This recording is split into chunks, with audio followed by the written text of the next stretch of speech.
Hi, everyone. Welcome to our podcast, Discover AIG Multinational Latin America. I'm your host today. My name is Alan Rodriguez, and I'm the Regional Multinational Client Executive and Global Fronting Underwriter for Latin America and the Caribbean. Do you want to know more about captives? Well, stay tuned for today's episode. And today's episode is about the importance of feasibility studies. But before we get into today's subject, I want to invite our special guest today. He's David Sosa, Director of P&C at Willis Towers Watson. Welcome, David. Thank you for joining us today. Thank you, Alan. Thank you very much for the invitation. As you said, my name is David Sosa. I have been in the insurance market since 38 years. And as you said, I'm currently the P&C Director and the Captive Champion for Willis Towers Watson in Mexico. Wow, incredible. Thank you. And we're going to touch on today's subject around feasibility studies. I know feasibilities are a big part of the first process in forming a captive, and we know they're important, right? So why don't you share your thoughts around the feasibility studies and the importance? I mean, the feasibility studies are a big concept, but I want to summarize those in the consideration in captive feasibility study. I will set 7 items that you should consider in this kind of studies. Now, the first one is the risk profile, in which you should consider the nature of the risk, a loss history, and risk retentions for the captive. The next one will be the financial considerations. You should keep in mind the capital requirements, how much the captive will cost in terms of the establishment of it. Cost and benefits, what cost and benefits you are trying to find out for the establishment of the captive, and the cash flow, how much money you will take out from your operations to operate the captive. The next one you should have in mind is the regulatory conditions to establish the captive. The first one is the jurisdiction, then the compliance that you should have in mind of the legislation that will affect the operation of the captive, and the licensing. You should have all the license and the corresponding documentations in order to operate the captive in the corresponding domicile. Strategic objectives. You should have the risk management goals, control and flexibility, and you should keep in mind if this captive will be a profit center, and your company wants to be in the insurance market, and consider how you will operate the captive for that purpose. Operation, you should have another item is the operation considerations, management expertise. You will hire people to operate the captive, or you will contract or rent a structure to operate the captive. Administration cost, how much will cost you, how much will cost the captive operation, in order to keep in mind that is part of your insurance cost. And when you establish a captive, you consider that the captive will not keep all the risk. So you will find out the reinsurance market that we cover as an umbrella, the captive operations. The tax implication, obviously you should consider the tax efficiency, transfer of pricing, and international tax rules in terms of, and you should keep in mind onshore and offshore alternative for establish the captive. And then is the most important thing for me is an exit strategy.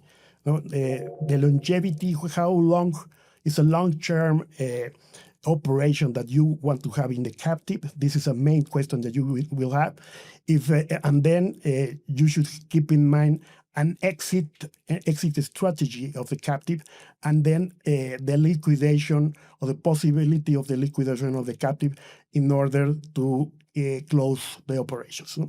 Wow, interesting and surprising all the different things that a feasibility study involves. And when we look at the 3 questions that a feasibility study should answer, the first one being, is forming a captive financially viable and sustainable for a long term?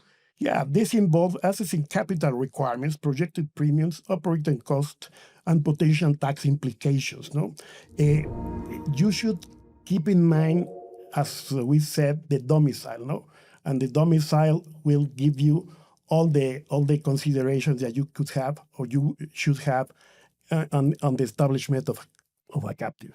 Wow, interesting. And what risks should a captive cover, and how does it improve their risk management? Yeah, the study should evaluate the company profile, the loss history, and the potential benefit insurance-specific risks to the captive versus the traditional insurance market. So the traditional insurance market will cover you as property, casualty, or perhaps vehicles or medical expenses and life insurance. But you should keep in mind that there's no traditional perils like the pandemic, cyber, directors and officers, and this no traditional risk could give you more capital or more premiums in order to give the captive more capital to operate it. No? Wow, wow, great, incredible. And when we talk about structures, we know there's different types of structures, right, for captives and domiciles. Well, there's a lot of domiciles around the world where clients are looking into. So, what would you say are the most appropriate ones for a captive? For a captive, perhaps in Latin America, you should keep in mind the Caribbean, no? And in the Caribbean can offer you a pure captive, rent a captive, or other structure of captives that will fit to the strategy you will have and the longevity of the captive you wish. Okay, interesting. Thank you. Well, we're almost at the end of today's episode, but before we finish off, I'd like to hear your final thoughts around feasibility studies. What would you leave the clients and the people interested in? Yeah, the feasibility study is a detailed analysis conducted to determine the forming a captive is viable and a beneficiary strategy for a company. And these kind of studies will give you will give to the decision makers or the decision takers the data in order to check the feasibility of the captive in terms of their operations. So the other day, a client reached out to me and asked about what would be the content for a feasibility study. If we would look at the bullet points on the feasibility study, what would be? Yeah, perhaps I can mention 10 points. No? First instance, an executive summary. The next one will be background and objectives, risk profile and exposure analysis, insurance market review, capital structures and jurisdiction that we mentioned already, financial projections, legal regulatory consideration, strategic and operational considerations, and you should have an analysis in terms of strengths, weaknesses, opportunities, and threats related to forming a captive. Then, at the end of the day, you should give conclusion and recommendations in order to recommend the next steps. If you should form a captive, have more analysis on that, or check other kind of risk transfer strategies for your company.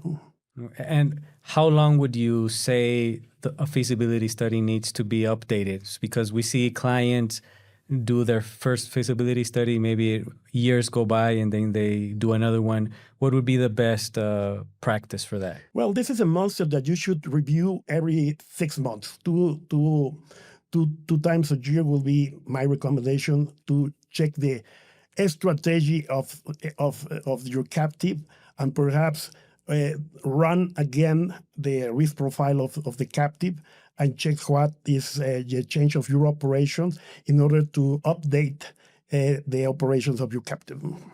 Can a feasibility study get to a point where it no longer is of use because the company changed and their risk appetite changed? Yeah, it depends. It depends of the how large is the company, no? Because you can start with well, we recommend a feasibility study in companies that have more than $20 million in EBITDA, no? And with this, we can suggest to transfer $2 or $3 million in terms of premiums in traditional and in non-traditional insurance or risk or possibility to insure the risks. Oh, thank you for that.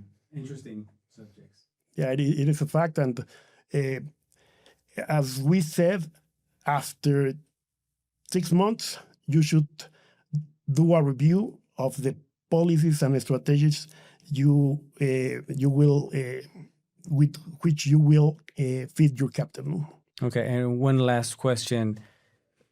Do feasibility studies normally consider one line of coverage, or can a client ask for the review of the full portfolio of Well, their the coverage? information you will ask for that is, as I said, the risk profile. No? It depends on the operation of your company, and with this, the entity which will do the feasibility study will analyze all the exposures you will have in terms of your operations. Wow, very well. Thank you, David, for being our special guest today. It was very enriching hearing all the feasibility benefits and considerations.